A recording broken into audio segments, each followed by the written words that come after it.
మాదిగల ఓట్లు అడిగే హక్కు వైసీపీ ప్రభుత్వానికి ముఖ్యమంత్రి జగన్మోహన్ రెడ్డికి లేదని ఎంఆర్పీఎస్ నాయకుడు ఆకుమర్తి చిన్నమాదిగ అన్నారు. కాకినాడ జిల్లా తుని నియోజకవర్గం తేటగుంట తెలుగుదేశం పార్టీ కార్యాలయంలో మీడియాతో మాట్లాడుతూ 2019 ఎన్నికల్లో జగన్మోహన్ రెడ్డి మాటలు నమ్మి తెలుగుదేశం పార్టీని కాదని మాలా మాదిగ రెల్లి కులస్తులు 95% మంది వైఎస్ఆర్సీపీకి ఓట్లు వేసి గెలిపించారని, అధికారంలోకి వచ్చిన తర్వాత దళితుల్నే మోసం చేశాడని, దళితుల మీద దాడులు పెరిగాయని, దళితులను చంపిన వారికి భరోసా కల్పిస్తూ పక్కన పెట్టుకుని తిప్పుకుంటున్నారని అన్నారు. 27 దళిత పథకాలు రద్దు చేసి నిలువునా మోసం చేశాడని, ఎస్సీ ఎస్టీ సప్లాన్ నిధులు దారి మళ్లించి దళితుల అభివృద్ధికి అడ్డుపడ్డాడని అన్నారు.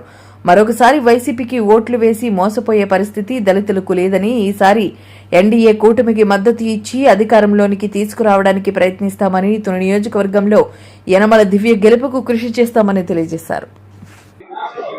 ఆంధ్రప్రదేశ్లో వైఎస్ఆర్ ప్రభుత్వం ఏర్పడిన తర్వాత మాదిగలకు తీవ్ర అన్యాయం జరిగింది.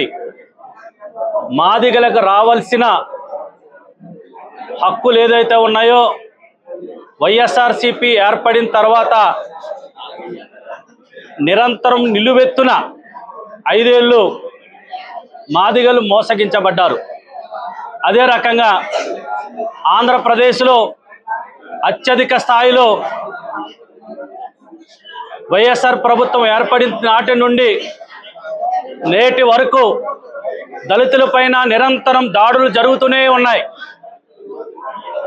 2019లో దళితులకి న్యాయం జరుగుతుందనే ఉద్దేశంతో ఆనాడు తెలుగుదేశం ప్రభుత్వం వీడి వైఎస్ఆర్సీపీ ప్రభుత్వాన్ని గద్దెని ఎక్కించడం కోసం మాలా మాదిగ రెల్లీలందరూ కూడా 95% మంది ఓట్లేస్తే ఆ ఓట్లేసిన ప్రజల్ని నట్టేట ముంచాడు జగన్మోహన్ రెడ్డి గారిని సందర్భంగా తెలియజేస్తా ఉన్నాను. అదే రకంగా దళితులను హత్య చేసిన వారిని వెంట పెట్టుకుని తిరుగుతూ మరి ఎవరైతే ముద్దాయిలు ఉన్నాడో ఆ ముద్దాయిలను కాపాడుతూ ఉన్నాడు జగన్మోహన్ రెడ్డి గారిని సందర్భంగా తెలియజేస్తా ఉన్నాను. మరి ముద్దాయిలను కాపాడిన వారికి మీరు అండగా ఉంటారా దళితులు, లేకపోతే మన పక్షాన ఉన్న చంద్రబాబు నాయుడు గారు పక్షాన ఉంటారా తేల్చుకోవాల్సింది మీరే అని చెప్పి సందర్భంగా తెలియజేస్తా ఉన్నాను.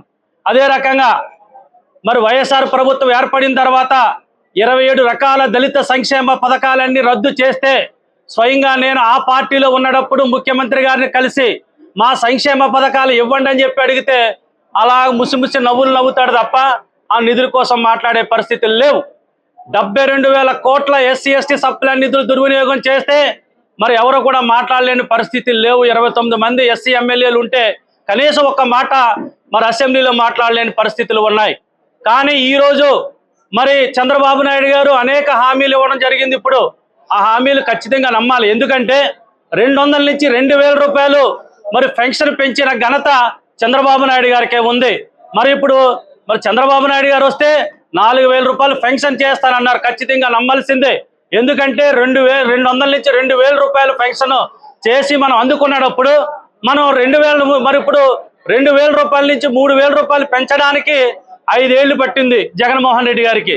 కానీ 200 నుంచి 2,000 రూపాయలు ఆటోలు కానీ చిన్న చిన్న మరి ఏదైతే ఉపాధి అవకాశాలు ఉన్నాయో ప్రతి చదువుకున్న నిరుద్యోగి కూడా ఆ ఉపాధి ద్వారాగా మీ కుటుంబాలని పోషించుకునే పరిస్థితి వచ్చింది. కాబట్టి మరి చంద్రబాబు నాయుడు గారిని మరొకసారి అధికారంలో తీసుకురావడం కోసం ప్రతి ఒక్కరూ కృషి చేయాలని చెప్పి మాదిగల మద్దతు మాత్రం మరి ఎన్డీఏ కూటమి చంద్రబాబు నాయుడు గారు మరి ఇక్కడ ఉండబడే యనమల దివ్య గారిని గెలిపించడానికి తీవ్రంగా కృషి చేస్తాం.